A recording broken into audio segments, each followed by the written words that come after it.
gangster rap came out, that was one of the things I wanted to be, so I got into being a gang member. And my mother ended my drug career within the first 6 months of me even getting started. I'm at the drug dealer's house, and next thing I know, I get a phone call from the drug dealer.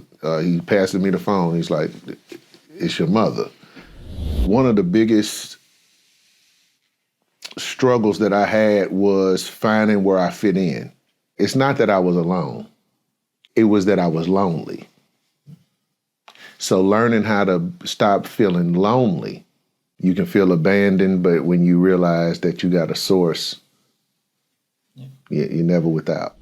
On this particular show, there's this black guy sitting in a chair with his legs, super tight, very posture. They would hurl some evil, mean stuff to him, and his conversation was so intellectual. It was accurate.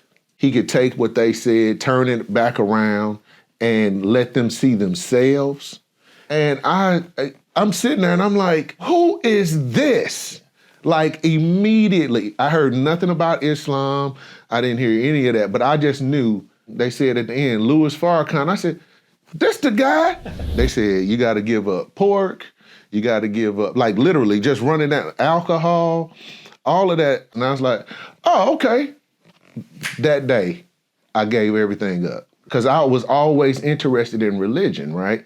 But no answers when I was little. I wasn't getting answers. It was always like, well, God works in mysterious ways. The beautiful thing that I loved about the Allah Made Me Funny comedy tour was you had a microcosm of all of these communities, and each one of them made major milestones that made Islam respected.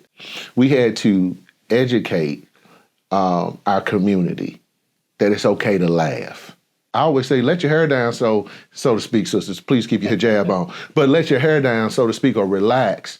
Because even when somebody, if you know that you relax, the flaws are shown, right? But that's a blessing, because if you're amongst people who genuinely love you, which should be our community, that actually love us, then you can have someone correct your behavior.